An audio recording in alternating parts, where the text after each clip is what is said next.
The bit that we're going to do next is about structuring joint ventures. This is quite a technical piece, and it's really difficult to gauge where to sort of what depth to go into, because everybody's at different levels. So what I want to try and do is give a detailed overview, if that's not a contradiction itself, of different ways of structuring joint ventures. So I'll go into little bits of detail in how you can sort of look at different angles in putting things together. Now it depends on your position, whether you're somebody who's looking for funds for deals, whether you're somebody looking to invest funds in somebody else's deal and joint venture that way, whether you're looking to joint venture with sellers, which we haven't talked about, which is a big subject by itself as well, and other ways of doing joint ventures as well. So, for those that like taking lots of notes, start scribbling like mad. You'll need lots of pen and paper for this section. And those that are auditory, you'll be fine. And like I said, the DVD is something that's available, not for everybody, but if somebody wants a recording of this afterwards to go back and go over it again, have a chat with us at the back of the room about that. Okay, so, sorry? Oh. Okay, now, in terms of structuring the deal, like I said, there's lots of different ways you can put deals together. We're trying to do this in a logical order that kind of like makes sense. So you understand a little bit about what your strengths are, what you're good at doing, what is it that you may be looking for from somebody else to work with you on, what's the thing that you can offer them, what is it that you need, how you may be able to pitch that. And then it's a case of understanding, right, how can I turn this into a viable deal? Now, two professionals we strongly encourage you to use in joint ventures is solicitors and accountants. Accountants, first of all, because everybody's position is different in terms of tax and what they're doing. So if you're speaking to somebody who is quite different to yourself in terms of their tax position, what you want to do is put the deal together in a way that's going to be very tax efficient. And because everybody's circumstances and situations are different, that's why it's really important to speak to somebody about how that may work for you. And that's one of the reasons Simon's here today as well, and he'll talk more about that in a little bit more detail later on. So once you understand, what format you're going to put this together in, after you've had a chat with an accountant, then you want to use a solicitor to put together the legal paperwork. But the bit in between, where you need to work out how it's going to go, because you need to present the solicitor and accountant with what the deal is actually going to be, how it's going to work. So that's what we want to get into a little bit more detail here. So, really it's about having a little bit of a checklist first of all when you're looking at deals, what's possible, how you can put these things together. So, first of all, really it's about figuring out what you're trying to achieve from the deal. So whether you've got a deal that you're looking for funding for, whether you're looking to invest in somebody else's deal, whether it's a more sort of general chat at the moment you're having with somebody because it may be you're just exploring how you may work together. It may be a case of it's in early stages of conversation and there isn't a specific deal, but understanding this will really help sort of move forward. So then there's obviously a deal involved. So where does the seller fit into this transaction? What's their needs out of this? It may be you're speaking to a seller directly, it may be that this deal is coming through an agent. Whatever the situation is, you need to be mindful of what's going on with the seller and how he's going to fit into this particular transaction.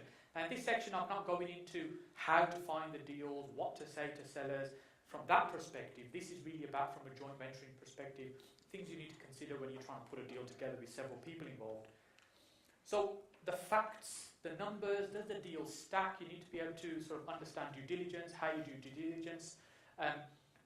not only so you can analyse it's a good deal, that you can present it to somebody else as a good deal. Now remember, one of the benefits that makes you an attractive person to work with from a joint venture point of view, and I say this quite often to potential joint venture partners, is I don't make any money until I've made money for you. So I've got a vested interest in making that deal work. That's very different from somebody who packages up and sells deals on. There's nothing wrong with that. There's very good ethical people there. Colin, I've known for a while, he sells deals.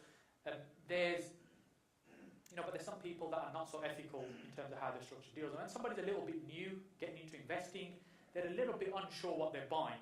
Is it a case of it's a great sales pitch, as soon as I've got the keys, they'll disappear because they've had the fees and I'm not going to see them again?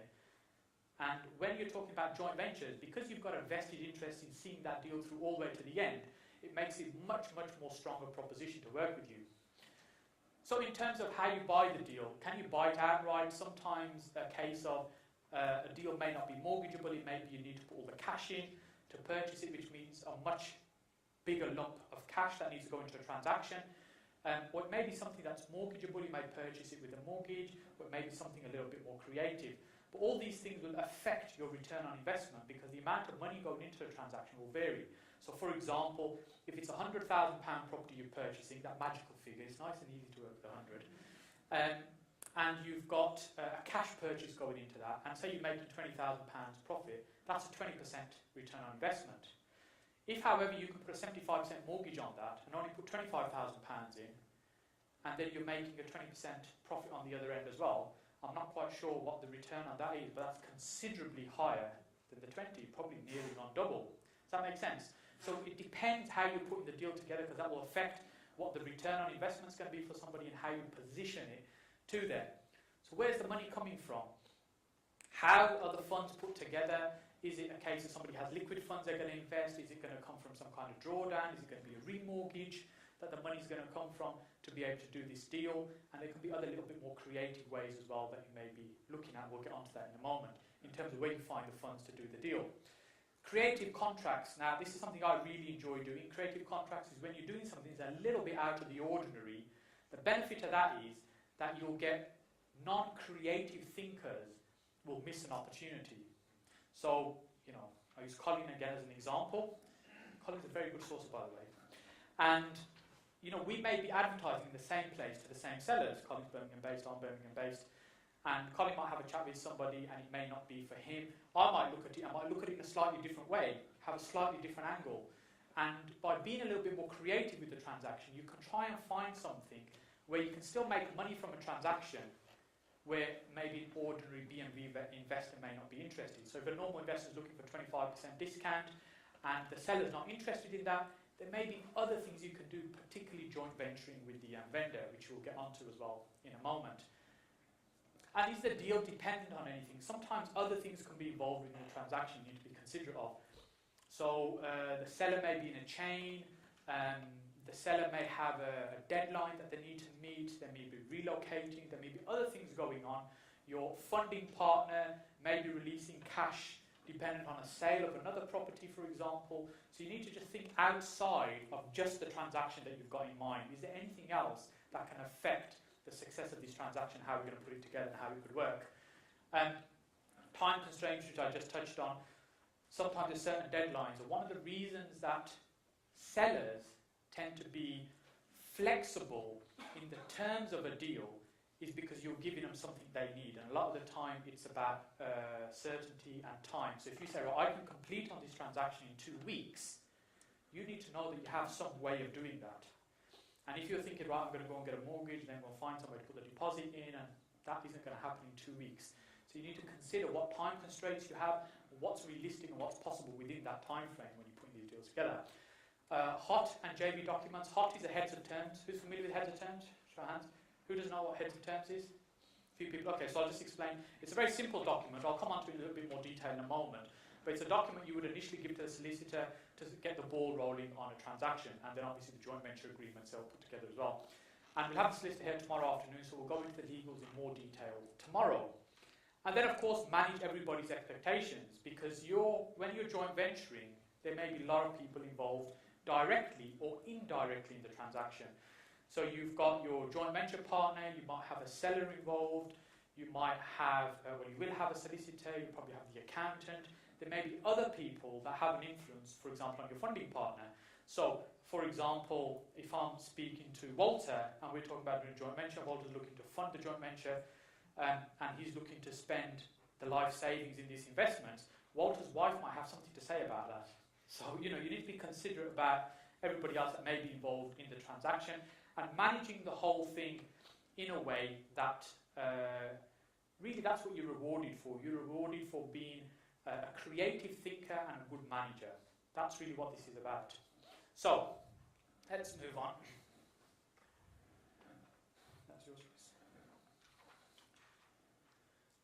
So like I said, you need to really understand what you're trying to achieve from the transaction. How are you going to make money? Because right at the beginning we talked about joint ventures is about making money from property whilst working with other people, leveraging something for somebody. But something and money and all these terms are quite vague. So you need to get quite specific about what it is that you're trying to get out of the specific transaction and what is it that you're trying to achieve.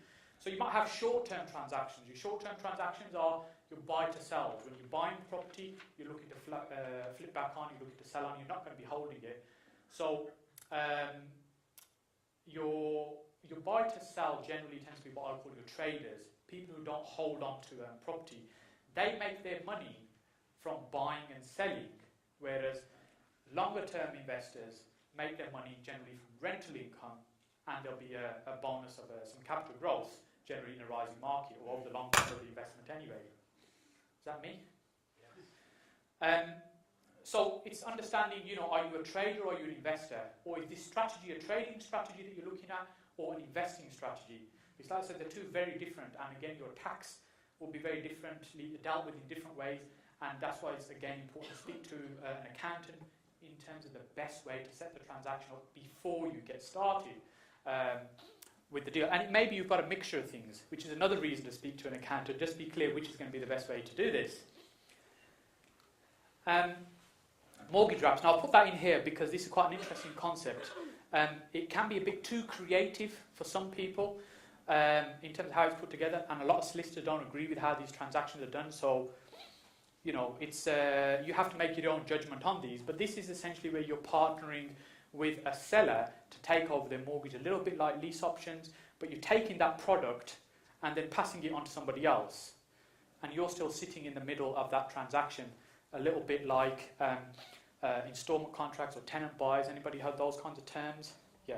And we're not focusing specifically on that, but this is another way where you can partner with other people within a transaction to make a deal work. Then, of course, assisted sales or joint venturing with sellers, which we'll talk about more in a short while. So by being clear what you want up front before you get into the transaction, that's what's going to help to try and ensure you put something together that's going to work and that's going to create you a profit out of that particular transaction. Yeah? Everybody with me so far? Yeah. Excellent. So, you can build a portfolio using different strategies, and you can have a mixture of strategies. Like I said, you could be trading, you could be investing, you could be just sitting in the middle and brokering deals, you could be packaging things. But you've got to start with a clear goal of what you want to achieve, whether it's an overall plan or whether it's specifically for that particular property. What I tend to do is each lead that comes my way, I look at it individually and I think, right, what can we do? First of all, I focus on the seller and say, right, what's going on with the seller? What can I do to help them? What their motives, what their issues? And if I can find a solution to help them, then I'll look at, right, what structure can I wrap around that deal to make it work for them and make it work for me? Then I'll turn to say, right, I've got a list of 3 or 4 partners I know would be interested in funding a transaction of that manner. Yeah, makes sense? Excellent. Okay. So short term. This is where we're talking about where you're not holding onto a property for any long period of time. Really the intention is to make money from the asset by moving it back on and not holding it to build it up for the longer term. And depending on how you do the transaction, there's different contracts you might use to put that deal together. So for example, if you're trading a deal, you could just use an option contract. So that would just be a contract with a vendor that allows you to control the property and move it back on. And that you can then partner with somebody to fund it, for example, or you could change that contract to a joint venture contract depending on how you do that particular deal or what the arrangements are with the seller. These type of deals are generally quite short term. The seller is allowing you to take control of the property and make some profit from it in the short term so they can exit back out of the transaction. These are not lease options that you hold for 10, 12 years. These are short term, quick turnaround. At most, maybe a year that this transaction will last for, probably a lot less than that. And if you're just purchasing the property to sell back on, again, you could use an option contract or a joint venture agreement. Flipping is the same thing. You might flip on, for example, through auction. You can do that through a contract, a joint venture agreement, or an option contract with the seller. Again, don't worry too much about the legal terms. It's a case of if you understand what you can do with the deal, that's really your role. The solicitor will take care of how it's done. Does that make sense? So I see a lot of blank faces as well. So conscious of sort of level of detail I'm going into. And then, of course, you can get more creative with the contracts. And a deed of trust or a declaration of trust, a deed of trust or a declaration of trust is a way of recognising legally you have an interest in a property without it actually being in your name. So, for example, I could buy a property together with Diane. It could be in Diane's name, the property, maybe a mortgage on her name, but I've got a share in that property. It could be 50% of the equity. So we have a separate legal agreement, which is a deed of trust, which states that actually, although Diane is holding the mortgage on that property, the equity is equally shared between us. So at some point when we come to sell that property, tax reasons and any other relevant parties or that need to know what's going on with that transaction can see that I've got an interest in that property. But my name doesn't have to be on the land registry documents. Does that make sense? Okay. So again, with creative deals, you can get as creative as you want, really, with short term, as long as it's legal. And I say just think of how you can help the person. Think of ways of what you can do to say, I could help this person out of this situation. And if the person is motivated enough, they'll generally work with you.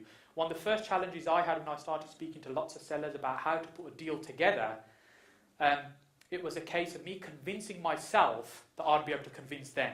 That was a bigger challenge. And then what I discovered quite quickly, that actually, if the seller is quite motivated, they're keen to get a deal done, generally they'll go with whatever you suggest once you've built up a level of rapport and they trust you and they know that you're going to help them out of that particular problem. I had a bigger problem selling it to myself than I did to the vendors. And once I'd realised that, it's much easier to just focus on how can I help the seller with this particular situation, and actually, if they can see it works for them, they'll just agree to whatever structure you use. Because I'm trying to go into a certain amount of detail here, but if you went into this kind of detail with a seller, you'd just completely lose them. They'd just, wouldn't know what hit them. So you have to be careful what kind of language you're using when you're speaking to sellers in structuring these deals. And just as earlier we were talking about VAK and people process information different ways, that's everybody. The sellers are the same. So there'll be some sellers that really want a lot of detail and have something put together, and there'll be others that just want a bigger picture. And what generally I tend to do is I start with a big picture, and it may be a case of, Chris, if I'm able to give you that £15,000 that you need right now to move on, after everything's paid for, is that going to work for you? And if Chris has got in his mind, I need £15,000 from the sale of this property after paying the mortgage and the costs and everything off, that's what he's thinking about. And if he's not thinking about that, then I'll take him on a little journey, a little process to help him think about that. So I might say, so Chris, what's the property worth? How much is it on the market for? Okay. So let's say in a really good market, you get, say, 90-95% of that figure. And then there's the estate agent to pay, so how much is that going to be? Then, of course, there's the solicitors to pay. There may be some other transactional costs to consider as well. Then there's the mortgage. There may be a redemption charge on that. Then I'll net it all down. I'll say, so on a good day, you might walk away with £15,000. Is that what we're saying? So all of a sudden, he's gone from 150,000, which he had in his head, the figure he was looking for, to this small figure of £15,000, which is what actually is going to end up in his pocket. So that's then the number we work on, not that big number we initially started with. So then it's a case of I'm thinking, well, I may be able to do something here. So if I focus on saying I can give you that money for you to move on, and if there's some other opportunity within that transaction, whether it's I could refurbish and sell it, I can just flip it straight onto auction, I might purchase it to hold long-term buy-to-let, convert it to a HMO. All those opportunities I can then consider at that point. And if none of those things work, then I could say, Chris, I've had a look at it, I've really tried to explore it, it's not going to work, and I don't want to waste any more of your time. And if there's some flexibility in that, he might come back, but I've already drawn a line at that point and say it's not going to work. Yeah, everybody still with me? Lots of blank faces still, but okay, I think we're good. Okay, so then you've got longer term contracts. These are ones that you're looking to actually hold. This is about capital growth, this is about building assets. When you're not moving things on very quickly, you're holding them, and a lot of your income is going to come from rental income. That's going to be the money you put in your pocket, is going to be the money you collect from rent, not from selling or trading and all this kind of thing. So, again, depending on how you put the transaction together, you can use different types of contracts here as well. So, if you're purchasing a property, let's say you're purchasing a property to convert to a HMO. These days, the lenders are quite restrictive, and there's very few lenders that will lend to allow you to go and start buying a number of HMO properties. And you have to fit certain boxes as well, and you have to be of certain type and a certain height to be able to get a money kidding. But I think you know what I mean, it's quite difficult to get those kind of mortgages. So there may be private arrangements, joint ventures, or even borrowing money, which is what we talked about earlier. There's nothing wrong with borrowing money as long as you understand the clear distinction that this is not joint venture, you are just borrowing money at this stage. And there can be security, different levels of security you offer, private loans you might put together, but you've got to think about the exits, how you're going to come back out of that transaction to repay the money. But then when you're looking to raise money for a project like that, you're talking about fixed returns. You're talking about, right, I'm looking for this amount of money for this period of time, with this return, with this expected exit time, and maybe some alternative plan Bs you've considered, just in case you're not able to hit the mark on what you expect there.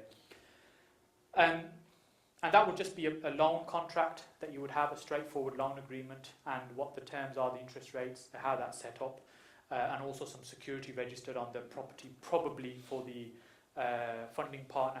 Now, with funding partners, some people will ask for security, some people won't. Sometimes you can provide security, sometimes you can't. So, for example, let's say that I'm speaking to Ali again, he's looking to invest in a particular project, and he's got a certain amount of money, and I'm talking about doing a joint venture with a seller to refurbish his property and sell back on. Let's say it needs about £30,000 to pay the seller for him to move on, spend a little bit of money on the house as well. So the seller's moved on, we've refurbished the house and we're now going to sell it. And we might walk away with a £30,000 profit from that. So that's £30,000 coming in, and that'll generate a £30,000 profit. So that's 100% return on investment. And Ali might think, that's fantastic, I want to do that deal. So who would want to do a deal like that? Yeah, all your hands should be up. That's 100% return on investment. You're not going to get better returns than that. However, there are more risks associated with that type of transaction. So if Ali says, I want first charge on the property, that's not going to happen. Because firstly, I don't even own the property to offer that first charge. It's somebody else's, it's the vendor's property. We're effectively just got a joint venture agreement with them in terms of how the transaction is going to work. Really, I'm sitting in the middle, and Ali's funding the deal, say Chris was selling, and I'm just making the whole thing work. Does that make sense? How would you tackle that? Which question? Okay, so in that situation, I would say, Ali, that's just not, it's not possible. I can't, because of the nature of that transaction, I can't offer you first charge. And I'd explain it in that way. Actually, we don't own the property to offer you first charge. The alternative would be to give Chris the £100,000 he needs for the house so he can move on. Then it's no longer £15,000 to him. It's now £100,000 plus the £15,000 refurb, and we'll still make the same level of profit. So the return on investment drops to the floor, but the security is now there. Do you see? So it's a case of understanding this so you can, in an eloquent way, explain that to potential investors. Look, I'm not being difficult. This is the situation. This is how it works. But before you get into that situation, really what you should be doing, and something we haven't spent much time on yet today, we'll probably do that, I think, tomorrow at some point, where you'd spend more time up front with your potential investor to understand what it is they're looking for. So when I talk about, right, I've agreed a deal, now I've got a list of investors here, who do I call? I call the ones that have provisionally said to me they're interested in that type of deal. we've already talked about there's no security on those deals, but the returns are much higher. You see? And now, clearly, you've got to make sure that you're ethical in what you do. You don't do any daft transactions that could end up losing you money. Because believe me, it takes quite a long time to build up your credibility doing these type of deals. And you only need to do one really bad deal, and everybody will know about it. It's a small industry, property investing. It's not a huge industry.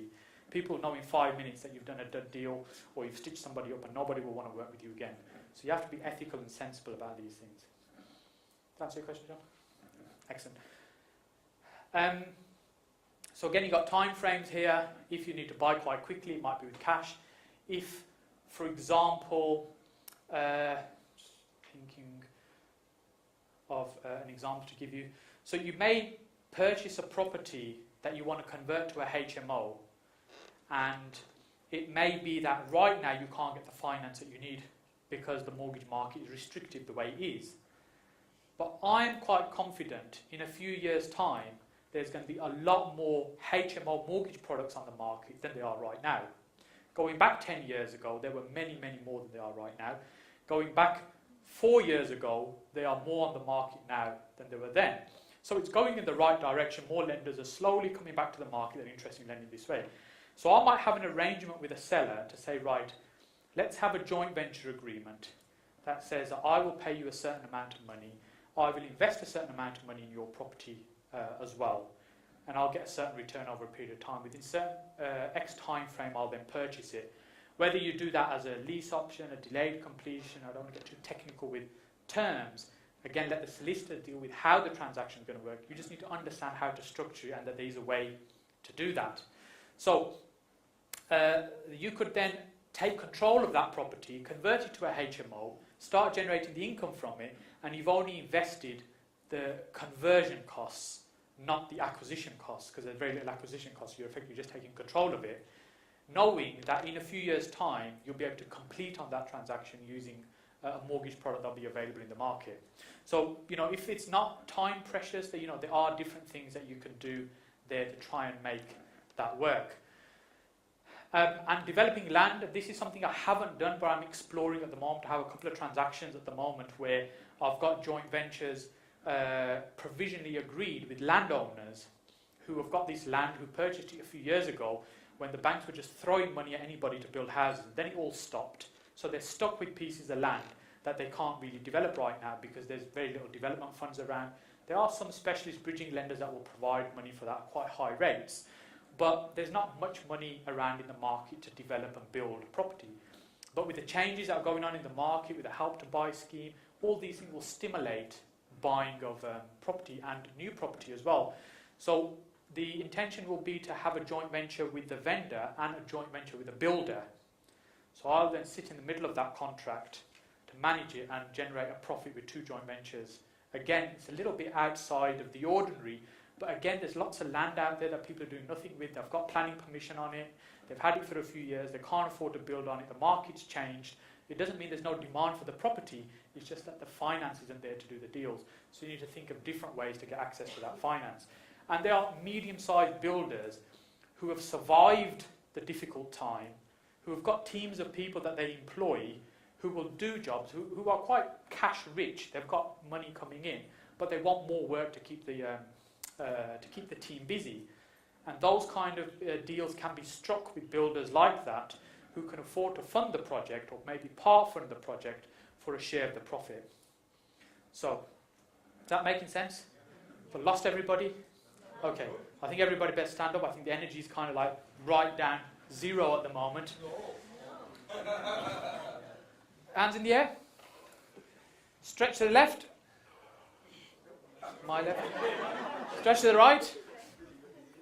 Backward. And touch your toes. Right, okay. You take a seat. That's one of the challenges of doing a talk just after lunch.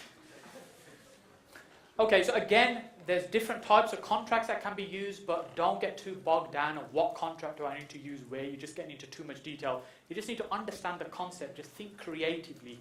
What can I do? What's possible here? How can I put a deal together? Then just throw it at the solicitor and say, this is what I've got. Can you put it together? Can you make it work legally? That's what you pay them all this money for, so make them work for it. Okay. So joint ventures, so I touched on some of these things earlier. You can joint venture with the owner of a property, but we generally think about joint venturing with other investors and where can I get money from. But if you're speaking to somebody that owns an asset, that's got a small mortgage on it, and they're just looking to sell, that's a potential joint venture partner just staring at you in the face. You see, you need to think about what can we do with that. And when I talk about joint venturing with the owner, there's lots of things you can do there. So for example, you could sell that property and use some of that money. Do you see, again with the understanding of the owner of the property, effectively using their funds. You could remortgage that property whilst they still own it and use the funds to maybe develop it further. Do you see? So you're not going outside to find another investor. You've got the property there and there's funds in that property. It's about how to extract the funds out. And again, this is what you get rewarded for. You get paid for coming up with clever concepts and ways of doing a deal, which your general, I'll give you 75% of the market value type investors will completely miss. So who's out there looking for deals? Few people. And who thinks they've got some competition out there looking for deals? Yeah. And who speaks to people that are just not interested when you speak to sellers? They're not interested in selling. A few people. Okay. So sometimes you'll speak to people and you offer them something and they're not interested and they're probably not that motivated. The key thing I look for when I get a lead that comes through is motivation. That's the first thing I look for. Are they motivated in some shape, form or another? Are they keen to sell? If they are, then let's explore what we can do.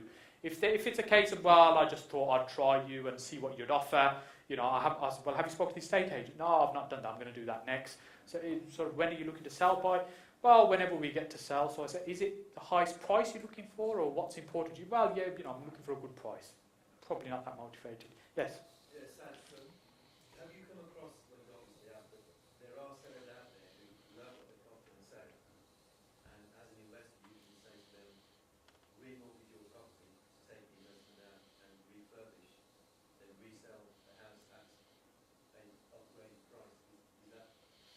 Yes, you can do that. You have to be a little bit careful when you're sort of doing things like that because there's FCA, the old FSA, rules around that. If you're giving people mortgage advice, you're not in a position to do that. You need to be careful how you do something like that because if it goes wrong, it can really put you in deep water. So if you're saying to somebody, oh, remortgage the house, give me the money, we're going to do this. In principle, yes, that's a good idea, but you've got to think about the details and the mechanics of how that could work. And again, check with the solicitor in terms of how you would do that, but there are ways to do that. Alternatively, as long as they're happy to move on, if they don't need the money from that transaction, they just need to move, or the house is empty anyway. And then even if it isn't a case of remortgaging, you don't have to find as much money to refurbish a house. So, on refurbs I'll spend between 15 and 25, even £30,000, depending on how much refurb you're doing. That's not a huge amount of money to find, considering your returns could be very, very high. You see, and when you present the deal in the right way, and when I said earlier 100% return on investment, most hands in the room went up. And if you present deals in that way, you will get people come to you. That'll be interesting funding deals like that. And yes, some people will say joint venturing, isn't that an expensive way of doing deals because you're giving half of the money away? It doesn't have to be half. In my case, I do. But I'll tell you what, you can do a lot more deals in that way. And I'd rather have half of a lot than all of nothing. That's the way I look at it. Okay, so we're okay with joint venturing with the owners, just being open-minded about when you're speaking to sellers. It's not just about, I'll buy your house. It's a complete different psyche when you say to them, rather than I'll buy your house, it's a case of, let's have a look and see what we can do here to help you. It's, you're their friend then trying to help them, rather than trying to nick a property off them for less than what it's worth. See, it's a completely different mindset there. And then, of course, there's the investors that we generally think about when we talk about joint ventures. I need to find a funding partner. I need to find somebody to fund the deals for me. I've got deals, and I need the money for the deals. Those, of course, are the more common type of joint venture partners we talk about. And then builder, which I just mentioned earlier on, it's not exclusively just funding partners and owners that you'll be speaking to. There's also people like builders you can work with. You have to find the right type of builder that could work with you. So, for example, it may not necessarily be a cash-rich builder that can fund the build or the development, But what you might be able to do is reduce your costs quite considerably by cutting them into the deal. If they've got a vested interest in making that deal work, like earlier on I was talking about having a vested interest in making the deal work, all of a sudden if your builder's got a vested interest in making that deal work, do you think that plastering will cost a little bit less than it was going to cost initially, and the wiring is also so now a little bit less? Because they know they're going to get a bigger share of the profit. So if you can get somebody on board like that, that's definitely going to make a difference. Yes, you start cutting the profit shares up, but you know, it's a case of you'll make a lot more by leveraging other people than trying to do everything on your own. And it's that's when I discovered that. That's when really I started motoring ahead and really moving ahead quickly. That it doesn't matter if you've got to start splitting these shares up, you're actually going to make a lot more money this way than trying to do it on your own. And it's really understanding about what each party is bringing to the party. Do you know what I mean? What is it that they're offering? Earlier on we talked about what is it you can contribute to a joint venture, and then we shared some of those things amongst your neighbour, your people on the table with you. And I'm sure it was quite different for everybody. Everybody could contribute something different. And it's recognising what is it that you can contribute and other people can contribute to this joint venture to try and make it work in a successful way. Right, assisted sale joint ventures. So this is again when you joint venture with the owners, which I was touching on earlier. This is when this type of deal you would do when you're confident you don't want to buy and hold it for the long term. You just want to move the property on and make some kind of profit. So, you know, it may be a case of I'm saying to Prasad, that house that you want to sell, you know, what you're looking for, I can't pay that. However, we may be able to work together and I may be able to get you what you want. Does that sound like something you might be interested in? And even if you don't necessarily understand exactly what I've said, but the idea will be more appealing than 75% of the value, or whatever figure generally you may have positioned. So all of a sudden you're thinking about creating another deal of where there wasn't necessarily a deal initially on the face of it. And there's two ways to do these types of deals. Again, it's a bit technical, the solicitors can take care of it for you. You can either structure it as a joint venture agreement with a seller, which is what I prefer to do, or if you're familiar with options, you can do it as an option contract as well. They have some advantages, disadvantages of doing it the two different ways. But the end result is the same. You're effectively partnering with the owner of the property, getting control of it, doing some work on it, selling it for more than it is worth right now. And obviously you need to be able to do due diligence to understand that you can add some value. You know, if they want £100,000 and it's worth £105,000, there isn't much more you can do to add value. That doesn't sound like a great joint venture because there's nothing there for you. You don't want to do deals just for the sake of doing deals. You need to make some money out of them. That's the whole point. Okay, am I going too fast, too slow, or we okay? Okay, cool. So sourcing and packaging deals. Now again, this is another way of making money out of potential deals. This is less really joint venturing, but it's a case of how you can make those leads work. Some of it can fall into joint venturing a little bit, which is why I've put it in here. So if you're not part of the transaction at all, then really there's no joint venture there. When we talk about sharing risks, rewards, there isn't. Then effectively you're just packaging something up, offering it to somebody else, and you're just managing that process. Not a joint venture, but you can still profit out of that particular transaction.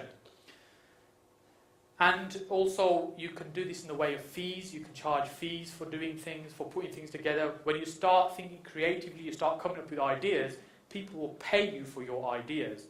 Because it might seem blindly obvious to you once you start doing a few of these deals, but for a lot of people it's a case of, I didn't know it was possible to do that. So who's thinking right now, something I've shared in the last half an hour, thinking I didn't know that was possible? One person. Has anybody learned anything new in the last half hour? Ah, yes, maybe I should ask a better question like that.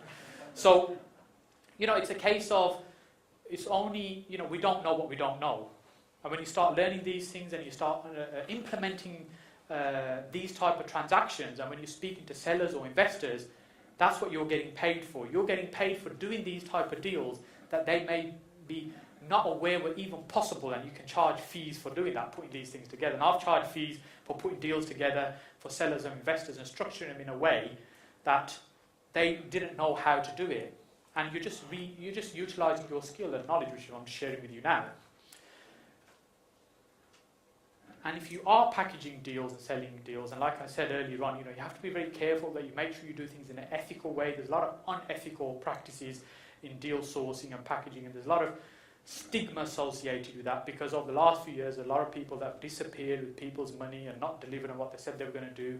They were going to build on portfolios that never happened, and the deal wasn't what they thought it was going to be, and they've overpaid for it, and it's not the BMV they were expecting, and it just leaves a mess and a bad feeling and a bad taste in your mouth. So, if you are going to venture down that road, it's really important that you do it in sort of an ethical, fair, win-win way. And if you've got a good reputation, you'll never struggle to sell your deals. It's, if you have to do the hard selling all the time, that's because, your customers don't love what you do. And, when you've got people, if you are packaging deals, if you've got clients that are buying, they'll come back and buy from you again and again if you're selling good deals. And it may be you want to make money doing that, or it may be a case of, you're just packaging the stuff that you don't necessarily want. But they're important that they should still be good deals. It shouldn't be, I actually buy all my good deals and I sell the rubbish off. You should look at it from that point of view. They need to be good deals, investable deals for people to pay you money for. Otherwise, you should be giving them away and not charging for them if they're rubbish deals, and let the buyer decide if they want them. Okay, so motives. This is when you're speaking to sellers, and when you're thinking about structuring a deal with the seller as a potential joint venture partner, you'd be thinking about what's going on in their head, what's important for them. So, what's the best way to help solve the seller's problem? It's always a good question to start with. So what's going on with them right now that you may be able to help with? And it's about asking good quality questions in that way that will bring out the information that you want. So when I get a lead that comes through and I'm speaking to that seller, generally a call center will take it and pass the lead to me by email. And I prefer to do that because it means, I'm not picking the kids up from the school when the seller's on the phone and I've sort of, got the kids screaming in the background and stuff like that. I'm doing it on my terms. I'm at my desk, I've got my computer open, I've got all the tools that I need in front of me ready for when I have that conversation with the owner. In fact, because I've got all the details, I can do a quick bit of research. Is it online? Has it been sold before? What the neighbouring property's been selling for? I can do all that research before I've even said hello to the owner of the property. So when I pick the phone up to him, I ask, is it a convenient time to speak? Is it a good time for us to have a chat? I'm not caught at an inconvenient time. Just like I'm thinking about, is it convenient for me? I need to be considerate. Is it convenient for them too? And then generally I'll say, look, thank you for leaving a message in our office. I've got some details about the property you're looking to sell on Acacia Avenue. I can see that, it's a 3-bedroom terrace. But actually I don't know any more about it because you haven't actually left any other information. Is it okay if you just tell me a little bit more about the property? And some people will proceed to say, yeah, it's got 3 bedrooms. What else do you want to know? And other people say, well, it's got 3 bedrooms and a bathroom, it's got a big garden, and we've refurbished the garage, and we were thinking about converting the loft, and we painted one of the walls purple, and it looks really nice, and we put a fireplace in the front room. Colin's laughing, it's exactly what I'm talking about. Some people just go into overdrive in trying to giving you that information. Now, if I said to them, I'm calling about the property, can you tell me what your problem is?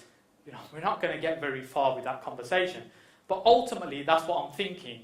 What's going on for you right now that's got you to pick up a phone and call somebody that says, I buy houses, I'll pay cash for your house, or something like that? Because if you think about it, somebody's generally got to be quite, maybe not in a desperate place, but in not a very good place for them to pick up the phone and ring somebody when they've no idea what's going to happen at the other end of that phone, how that conversation is going to go. So as comfortable as you can make somebody feel, the better it's going to be. So really the conversation for me is about tell me about the property. At this stage, I'm not really that interested in the house. I just want to know, are they motivated or not? But my conversation might be half an hour, might be 40 minutes, might be 45 minutes long, because what I'm doing, I'm just going to build a relationship with them, build some rapport with them, understand what's going on, thinking about all the different things in my head about, could we do this, could we do that, does this work, does that work? And just thinking, what's going on for them that I might be able to help them with right now. So it's really going through that process, and the thing about people buy from people they know, like and trust, whether it's joint ventures or sellers, the concept's exactly the same. And then things you want to work out, things like how much money does the seller need? Do they need it right now? Is it the pain of the monthly payments that's an issue, or is it they need the equity from the property to go and do something else?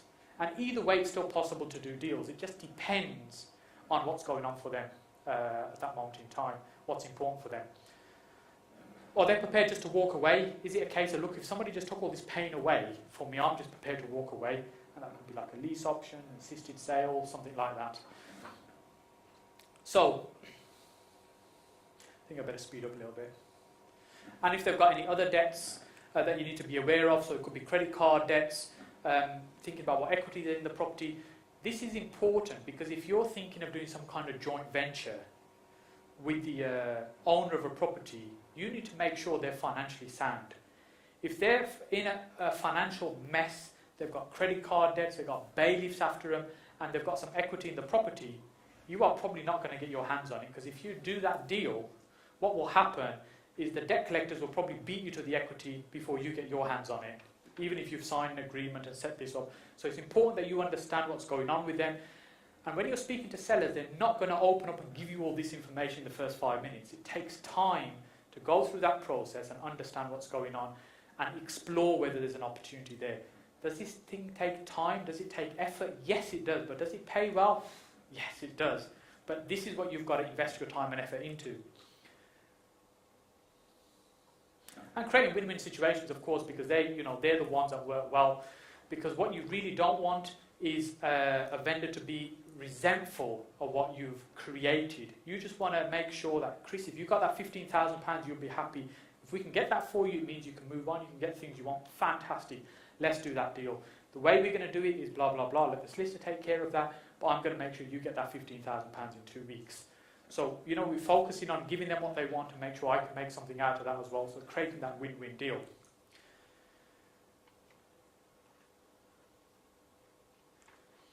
Okay, additional things you need to know with when you speak to the sellers is about their mortgage, obviously, because if you're doing some kind of joint venture with them, and if there is a mortgage in the property, normally it means that you'll be paying that debt. You'll be servicing that debt for the period of time before you exit out of that transaction.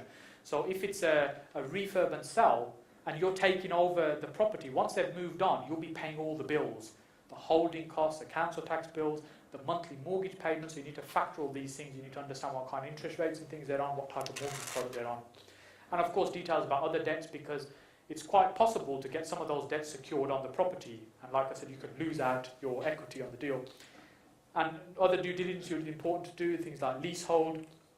Other people live in the property, they might have an interest in the property as well, like it could be a spouse, for example. And you understand things about the detail about the area.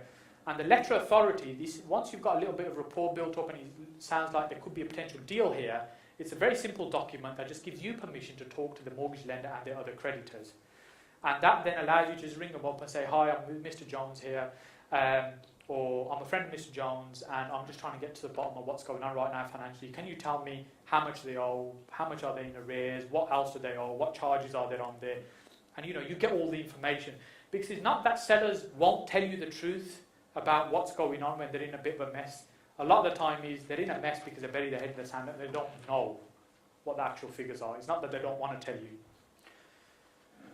Okay, I think the energy's gone a little bit low again. Divian, we need an activity to get this energy back up.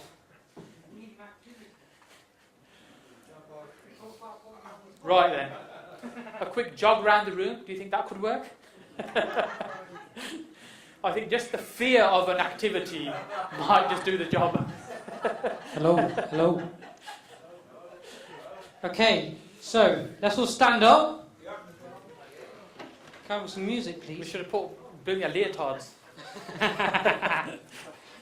Who's feeling really adventurous?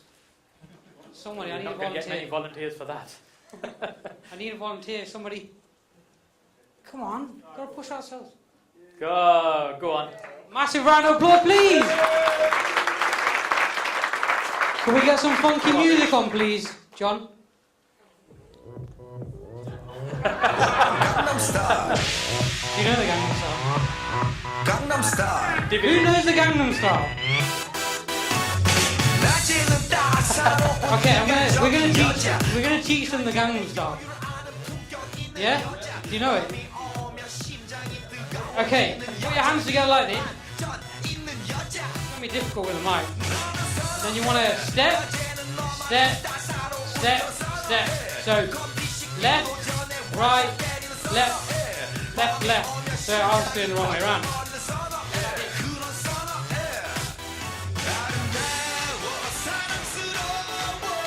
Okay, everybody got that? Yeah? Shall we do it properly? Shall we start again? And then we're going to do this. Yeah, and have you got your phone on you? I want to take a video of this. Suraj, grab your phone, take a video. Oppan Gangnam Style. I need it nice and loud, John. So start the song again. Oppan Gangnam Style. Who's nervous? Same here. Are we ready? Yes. Rule number 1. Am I going to get 100% from everyone? Okay. Oppan Gangnam Style. Gangnam Style.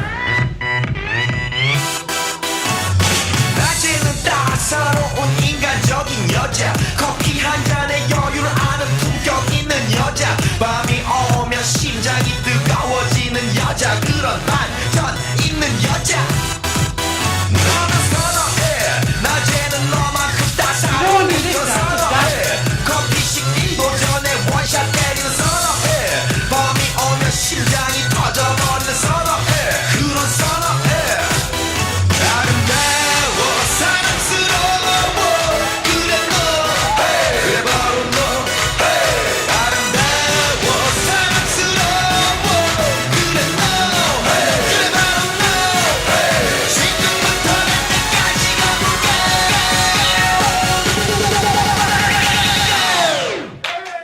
Thank you. Massive round of applause, Mr. Rich, please. See, I knew he'd do something to get the energy back up in this room. Right, back to the serious stuff. Speaking to vendors, mortgages. When you're doing a deal with a vendor and you're looking to partner with them, effectively what you're doing is, so let's say you're purchasing a property normally in a normal manner and you go and get a mortgage. What do? We use a mortgage advisor. The purpose of the mortgage advisor is to advise us about the mortgage terms and interpret the terms and conditions, which can be a bit of a minefield for us to understand, and put it into plain English for us, that this is what you're going to pay each month, and this is what it's going to go up to, and if the bank base rate changes, this is what's going to happen, and at this period of time, this is what you'll owe. Something simple that we can understand. But when you're partnering with a vendor, and you're taking over an existing mortgage, that's what you're doing. You're taking it over on the existing terms and conditions. When I say take it over, you're taking over the payments. But if, for example, those payments are with a subprime lender on quite a nasty interest rate, then that's what you're taking on. So it's important to be able to understand the basics of looking at mortgage contracts. So, in fact, what we'll do is one of the bonuses, when we send them out, we'll email a list of bonuses out on Monday. Even if you make a note, I'll send out a list of questions that we ask the lenders. So when we ring a lender up on behalf of a vendor, we get a series of questions answered, and we understand a little bit more about the mortgage and what we may be taking on. So these are things like the mortgage term, when there's a rate change, any other loans that might be attached to it, because sometimes you can have several loans attached to one particular mortgage, any redemption charges as well. And of course, if there's any arrears, the amount of redemption that's on the mortgage, any term that's still, well, what term is still left on the mortgage, and if you're looking to rent it out, whether you've got the relevant consents to be able to put tenants in the property, because it may be a residential mortgage. And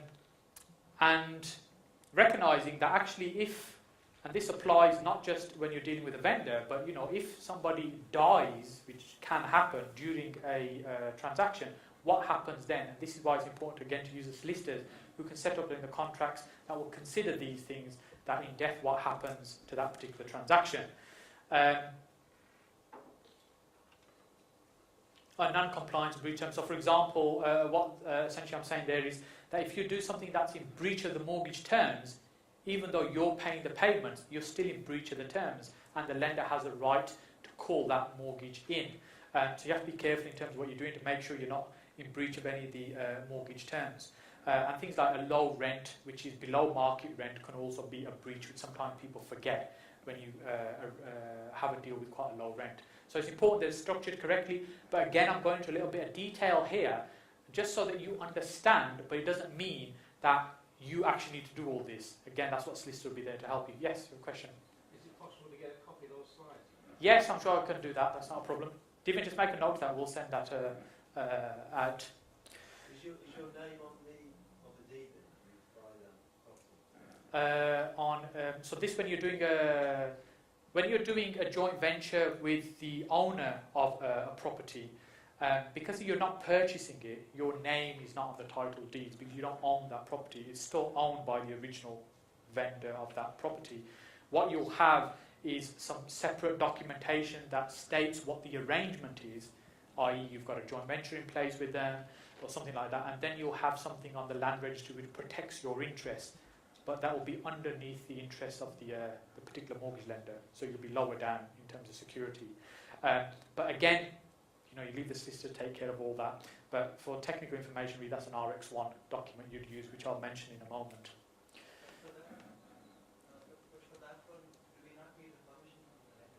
Not for an RX1. If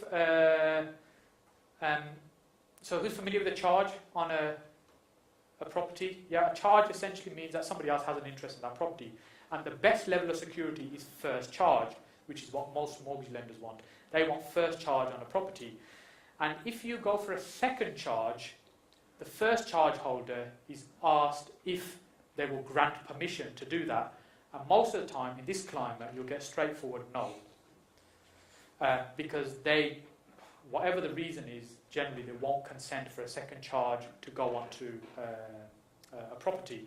A few years ago, when you had the subprime lenders actively lending, that was common practice. You'd get a second mortgage, a third mortgage, and a fourth mortgage, all on one property. But in this market, the lenders will generally say no to that.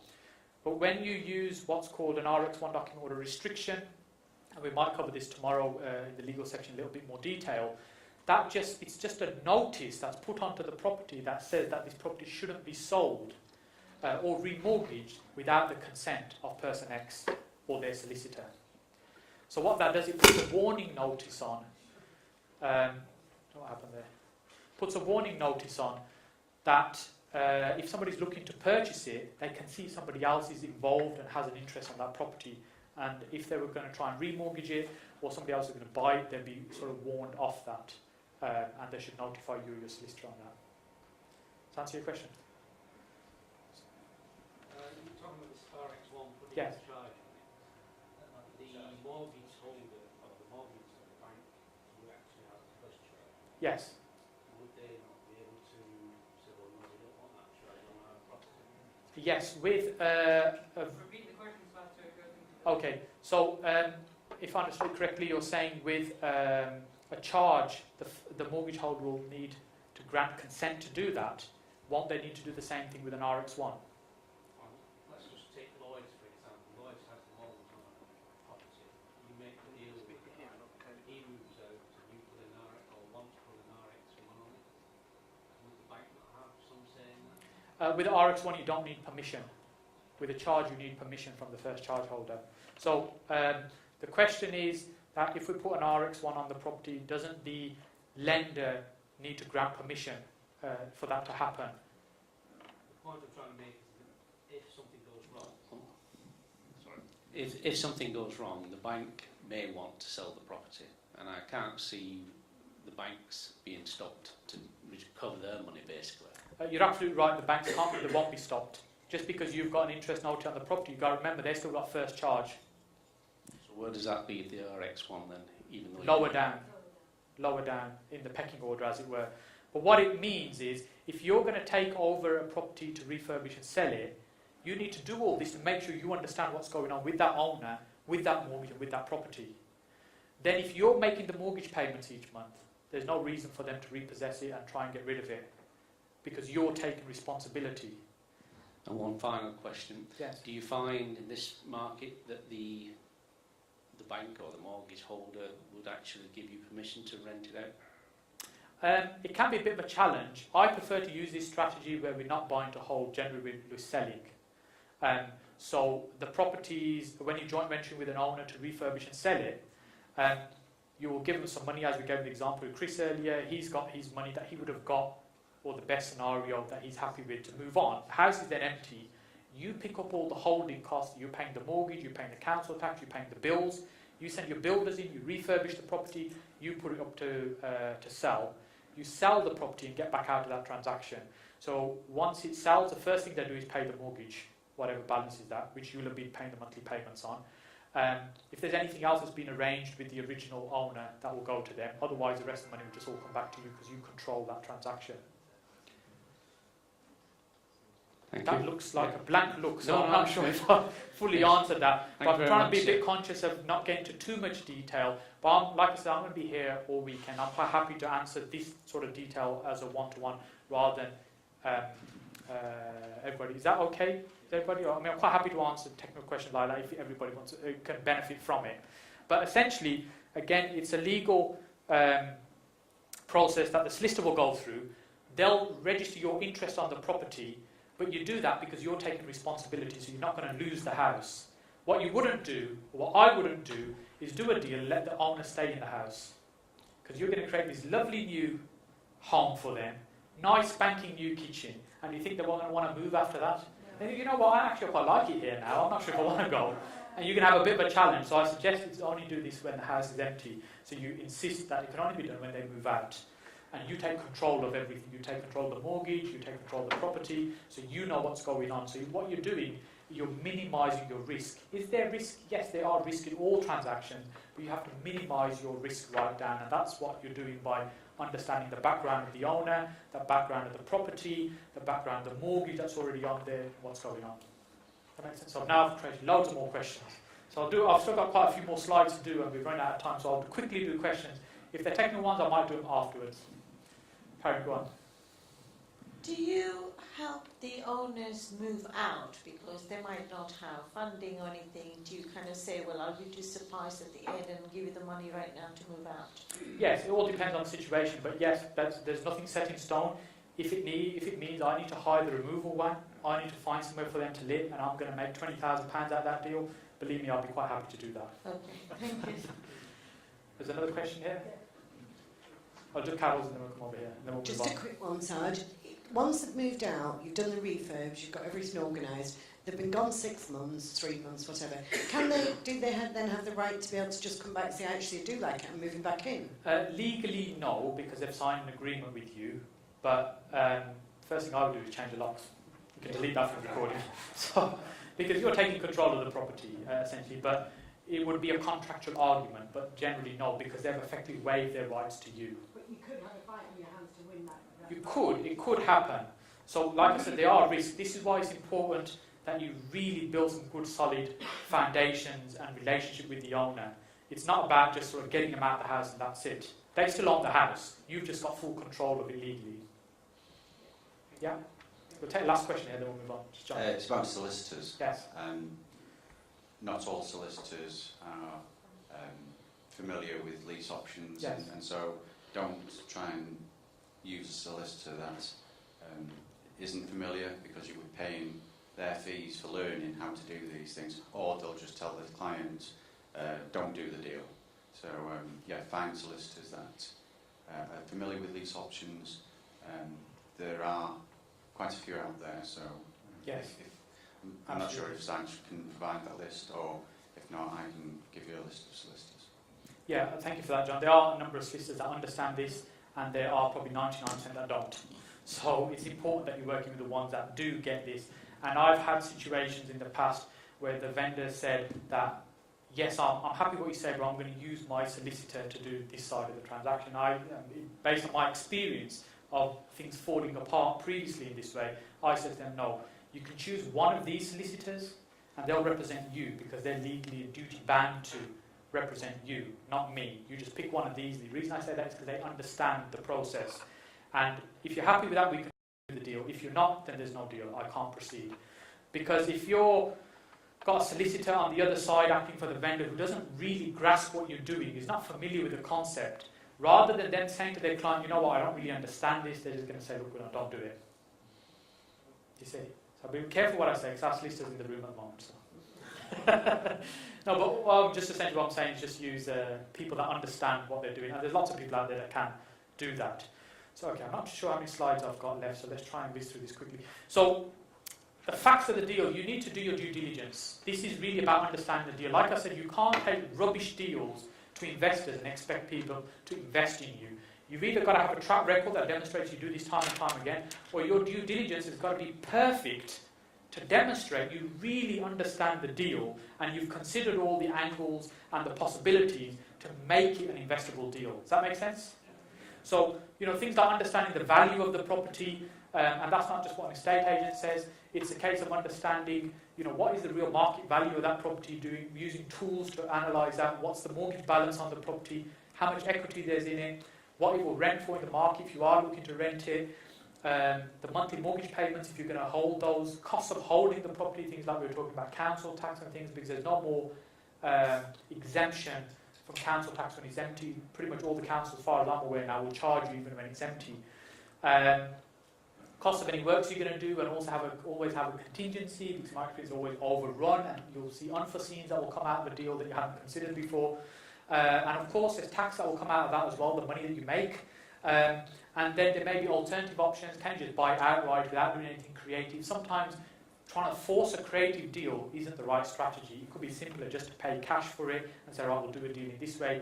And you know what? When you get good at finding deals, you don't have to struggle to find the money, because when you've got good deals, the money will come and find you, believe me. And of course, the opportunity cost. So it's a case of, how much time and effort you're spending on that deal. Is it going to result in something profitable, or actually could you spend your time and money on something else that's going to give you a better return? Yeah? Does that make sense? Yeah. Okay. So where the money's coming from, so this is something I touched on earlier on. So if you're working with investors that are going to fund projects, is it liquid cash that's sitting in the bank? Have they got to remortgage something? Have they got to sell something? Is it like coming from overseas? And I speak to a number of investors, or should I say people that are interested in investing and finding joint venture partners that have access to people overseas. There's a lot of money from China, from India, from Russia that's coming into this country that people want to invest because they consider it a safe place to put their money and hold assets. A lot of them want to invest in London, but not exclusively. So how do you deal with that? How the money laundering rules, all these things you need to consider. So again, it's important to have the conversation with the sister, what's going to be the best way to get this money here safely and make this deal work without me ending up in prison for doing the deal. So it's important that you do these things carefully. I mean, there's no point making all this money if you're going to spend your time behind bars. So do it right. Timelines, understanding the constraints. If there's things that are outside the transaction you need to be aware of. People that need to sell in a certain time frame, they need to move on, there might be chain involved, and the investors might need a certain amount of time to release money and get it to you.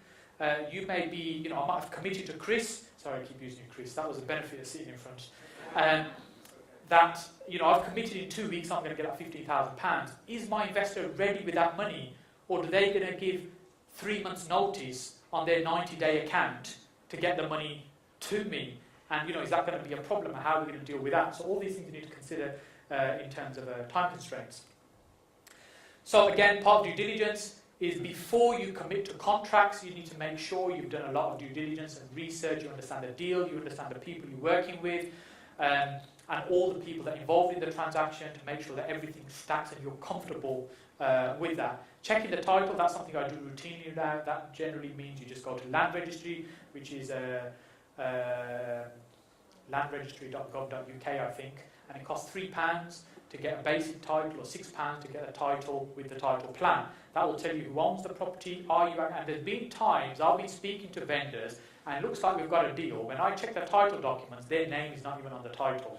Oh, it's my brother's, it's my mom's, it's my sister's, oh, I'm selling it for my uncle, and all these things you've got to be very careful of, because there have been transactions. There's 2 people I know personally have lost huge amounts of money because they've bought properties from people that weren't actually the seller of the property. And because the transaction had gone so far, they've lost quite a lot of money. So it does happen. You've got to be very careful. Check the title, make sure you're comfortable with who you're speaking to. Are they actually the owner of the property? And inspect the property. Sometimes you get excited that there's 20 grand in the property. You forget to actually look at what we're buying. What's the condition of the property? And, when you start looking at lots of property, you get a bit of an idea. If you're new, use a builder, somebody that you're going to probably work with on the project. Get them to come and have a look at it for you. Can you spot potential issues, subsidence, woodworm, things like this? How are you going to pick these things up? Or are they going to be discoveries afterwards, which are going to cost an arm and a leg to put right? And whether it's a lease or a freehold, so when you're having a conversation with the owner of the property, do they actually own the freehold or is it a lease? Particularly if you're doing flats, more often than not, they're probably going to be leasehold. And understanding what the value implications of that as well, and also the number of years left on the lease.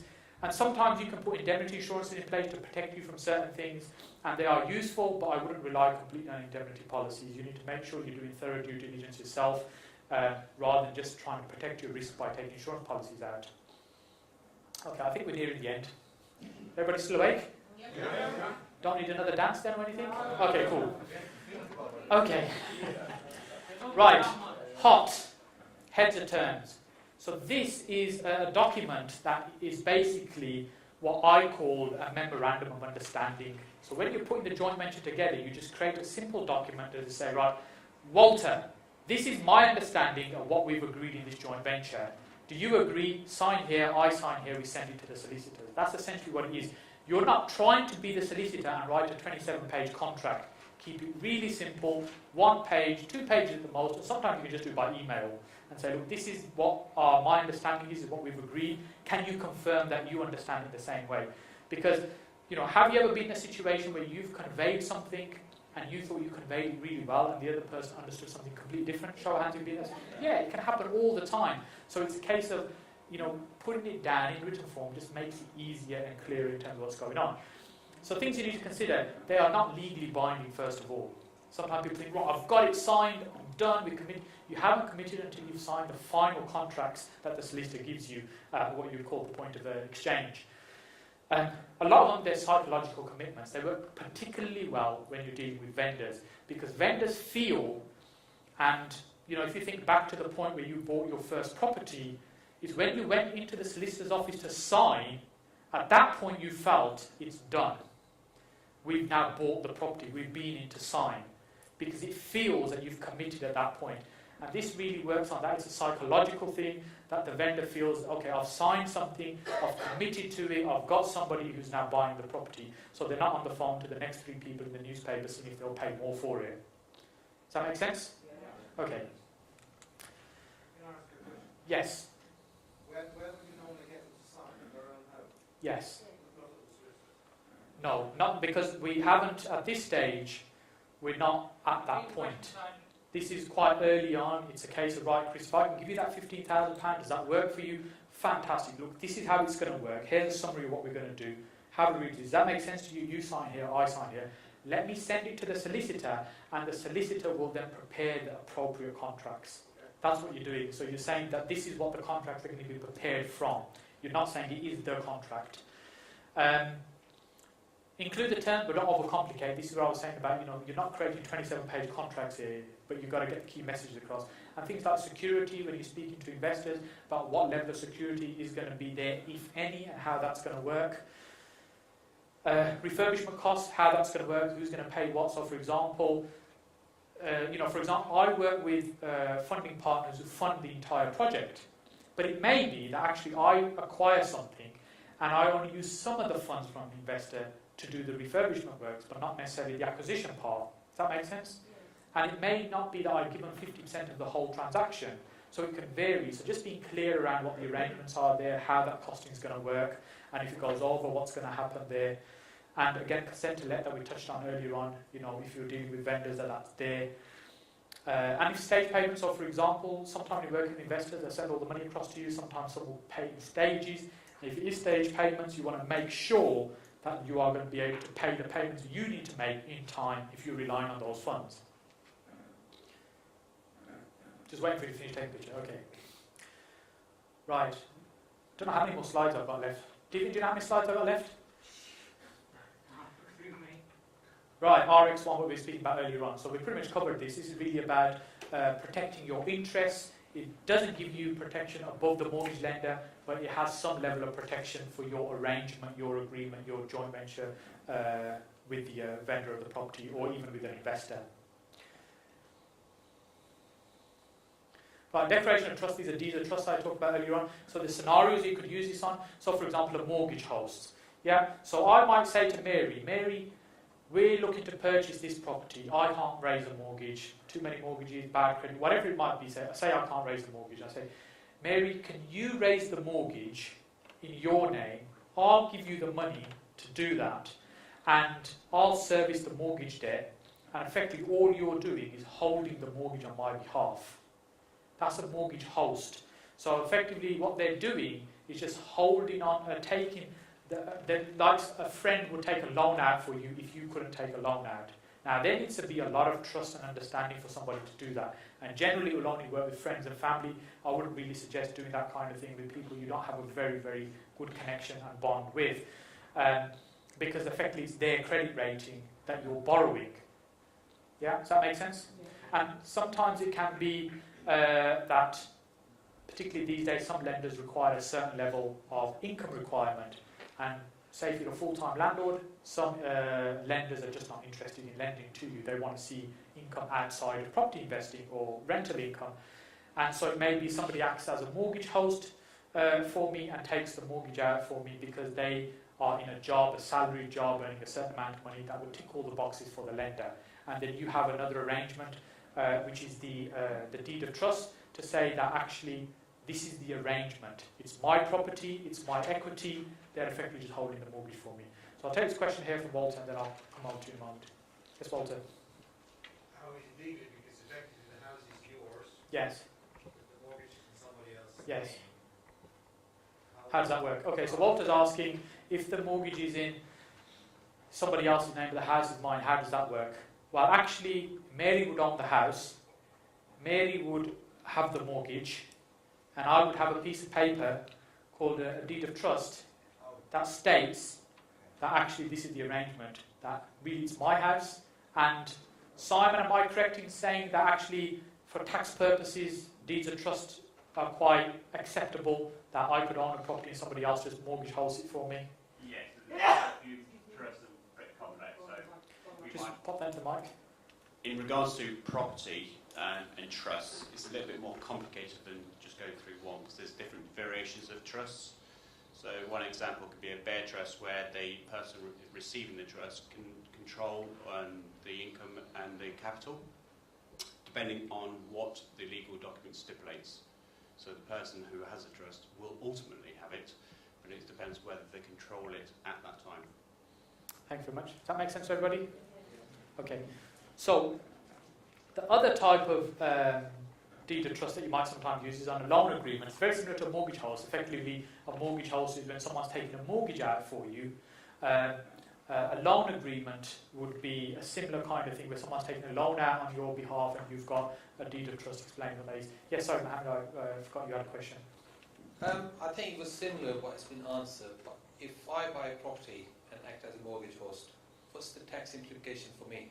Well, from my understanding, and maybe Simon might be able to answer this better than me, but if you're holding the mortgage for somebody else and you're creating rental income that goes to somebody else, the net effect to you is zero. So you're not actually making any money. You're holding it on behalf of somebody. They got the benefit from that. Does that make sense? So it wouldn't have an impact on your tax. But Simon, if you want to add to that, or I may be wrong even. No, you're absolutely right. The thing for this is, again, it depends on the agreement that you have. So if you become a mortgage host for a particular property, if you're simply paying the mortgage and you're getting that money back from the joint venture partner, you're not making any money from that. So technically, you're not paying any taxes on that at all. If you agree any fees up front, then that's an income, therefore you will need to be paying the tax on that. If you're agreeing a fee where it's in excess of the mortgage, so let's say that you get £400 and the mortgage is £350, therefore you're making £50 per month. So you're going to have to pay the tax on that bit. So you can't be done for notional income. For notional income, that income that you deprive yourself. no. So sometimes in the Asian community, it's quite common that a brother or sister or somebody else might hold a property for somebody else because there's a good, strong relationship there and an understanding. So if my sister holds a property for me and she doesn't make any money out of it, she's just holding a mortgage, for example, she's not paying any tax on that because she's not actually getting any benefit out of it. Does that make sense? Because effectively all the benefits coming back to me. And then I have to pay the tax on that because the money is come back to me. Yes?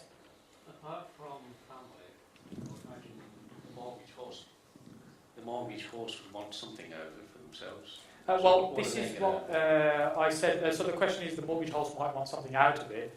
And this is what I was saying earlier. Really, these kind of things are done between close friends and family. It's generally not done by somebody you don't know very well, because it's they're doing it to help you out.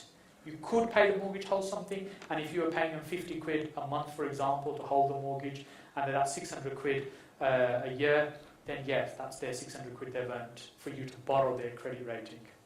Does that answer the question? Okay, and we'll take the last question, then move on, because I'm running out of time. It's actually just to facilitate. A friend of mine has a mortgage host, and they get 3 free holidays to Disneyland for That's the it. family. So it's a nice way of thanking Yes. them. Yeah, because effectively they are helping you out. That's what it's about. It's not really, these are not, they tend not to be commercial arrangements. This is really to help you. You know, so if it's a case of, I can't raise any mortgages, I can't borrow any money, it's not the end of the world. There are ways to do it. And these technically are kind of like joint ventures in terms of what you're doing. Okay, let's, well, I think we're getting near the end. I said that about half an hour ago, didn't I? Okay. Holding money. Now, this can be a bit, quite a big subject on its own. And there's a lot of new rules coming out by the new FCA, which is the replacement for the FSA, in terms of how you go about looking for money, raising money, how you hold funds. So it's getting a bit complicated, but what I'd say is right now, take advantage of what exists right now. Don't think about starting in a year's time. Get moving forward right now. So when there's different ways you can do this when you're holding money. If, for example, you're using funding partners, they could send the money to you directly. If there's enough trust and understanding there, that's fine. And what I would say is important to keep that in separate accounts, because effectively the business transactions, you want to be able to keep them separately. Don't have everything coming into your personal account, it just gets really messy. Have separate accounts. If you've not got a dedicated business account, then use a personal account that you use for business transactions and nothing else. So it keeps a nice simple trail of what's going on with that money, where you're spending it. And you see there it says Dropbox. How I tend to work with most of my joint venture partners is I use Dropbox, which is just a way of sharing files online. We dump everything into there, all our documentation, everything. They have access to it. You know, I don't need to provide reports every month of what's going on a weekly, regular basis. They can just see what's going on because all the files are live files in Dropbox that we're using and they got access to as well. And yeah, funds, send them to a separate account. And sometimes you can send them to solicitors. Solicitors can hold them for you. I mean, I tend not to. Generally, by the time I'm doing a joint venture with somebody, there's a degree of trust and understanding, and the funds come to our business account directly. But you know, especially at the beginning, you can get the solicitor to hold the funds for you and release it at certain stages, at certain points of time. The solicitor will charge you for that because that's more time and more involvement for them, but it gives more confidence to particularly a new joint venture that you might be entering into. You having fun? Is it just me? Okay, cool. See, Walter loves this technical stuff. Yes, Rich.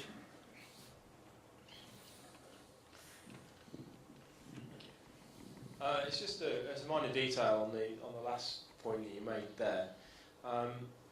For instance, somebody pays your joint venture partner pays £100,000 into your bank account, and then 24 hours later you take that back out and do the deal that you were going to do.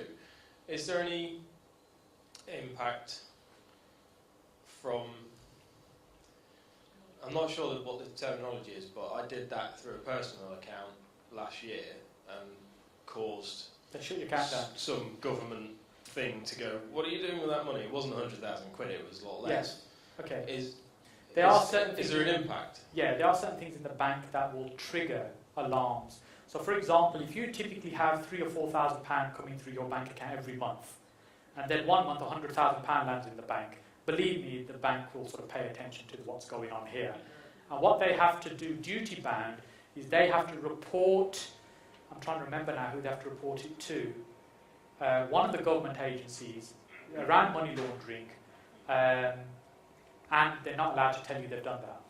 They're allowed to continue as normal till they've done the inquiry, aren't they? Yeah. So I was speaking to somebody just recently who had an account frozen, but I wouldn't worry too much about this stuff. And for those kind of things, especially doing large transactions, let the solicitor handle the money, especially at the beginning. Once you've got a business account and you're starting to put volume money, or if you go and talk to the bank, tell them what you're doing.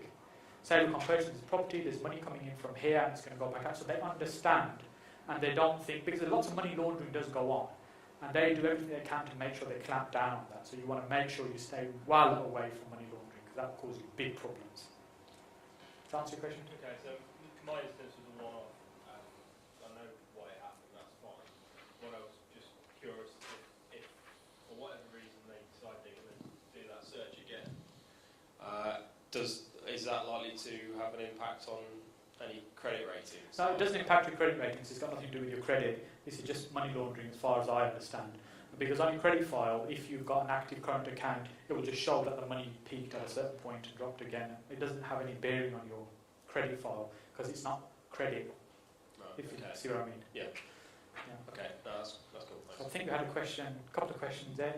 And then we kind of didn't go like mad, we need to wrap up because I think we're going way over. So take 2 questions, then we need to move on. No more questions on this section. Just a little bit, saying about the bank, going and talking to your bank, what is really good sometimes with the banks is that if you have got a poor credit score and somebody else is maybe hosting a mortgage for you or something, when they see that money go into your account, they can freeze it, make their inquiry, contact you, and then release your account again.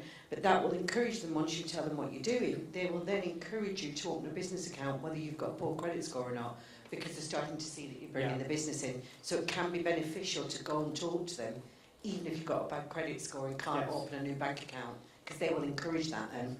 Thank you for that, Carol. Yeah, bad credit score is not the end of the world. It's just a case of how you deal with it. Just to let you know that I do get money from abroad in large amounts, and the money that abroad, if it stays in the account for 3 months before you use it, that doesn't seem to incur the money laundering process either. Yeah. I think money moving in quick succession from account to account is the kind of thing that triggers problems. That last question, I didn't hear that. Just one last question. Is that how Barclays found there were 1.5 million missing? Sorry, say that again? Was that how Barclays found there were 1.5 million missing? 1.5 billion missing. Was it? It was a lot of money anyway. Right, okay, let's see if we can try and get this wrapped up. Right, where are we? What's next? Right, legal representation. So this is really a case you need to make sure you're using solicitors to do things properly and correctly for you. So, if you've got a complicated deal that's going on, there's maybe more than a couple of people involved, or it's your first transaction, you definitely need to use a solicitor, because if you're doing joint ventures, you don't have to have legal representation. There's no necessity to have that. It's just a good idea to do that. It's sensible to have somebody that's explain to you the ramifications of what you're doing and you understand what's going on and a contract's in place. But a lot of deals I do now, I just self-represent. I don't have any legal representation. That's only because I'm confident and comfortable of doing lots of these transactions. I won't take any more questions now because I'm way behind, but I'm around later, we'll catch up then. So really, it's a case of you can do it without solicitors, but I'd strongly recommend you use solicitors who understand what they're doing, like John was saying earlier on. So, and particularly if you're dealing with sellers, then it's imperative that your seller has legal representation if you're partnering with a seller, because there's too much uncertainty in that transaction. You want to make sure it's tightened down, that transaction, so it doesn't go wrong. And there's always risk, but it's about risk mitigation, like I said earlier on. And if there's a problem occurs and you have a good relationship with the seller, it's going to be much easier to deal with if they're still on board. If you haven't told them you're going to make 50 grand out of this transaction and they're thinking, you're going to make 50 grand out of me, it may not be too helpful in communicating with you afterwards. But if you just say to them, look, I'm in business, I'm going to make money out of this, as much as I want to help you, I'm going to make some profit out of this, is that okay? You're being very straightforward. And I say to vendors, I say, look, I'm, as much as I like helping people, I am in the business to make money. And is that okay? People don't say no. You see, they think, yeah, that's fine, that's what you're there to do, that's okay. We're not there to rip anybody off, but we are there to make a profit. And you're just open about that. So if there's no representation, you're opening yourself into quite a bit of risk if something goes wrong. Flow of information can be resolved much easier, of course, if there's a solicitor involved in the transaction. and again, as John said earlier, use solicitors who understand the transaction you're doing, because there's lots of different types of transactions. We talked about lots of different structures just now in this session. Will one solicitor understand all of these? Probably not. I'd say go to solicitors who are familiar and experienced at doing lots of the type of transaction you want to do. And if you've got stuff that's creative, come and chat to us and we can suggest who may be able to help you best with that particular type of transaction. So we've done a lot of different types of deals.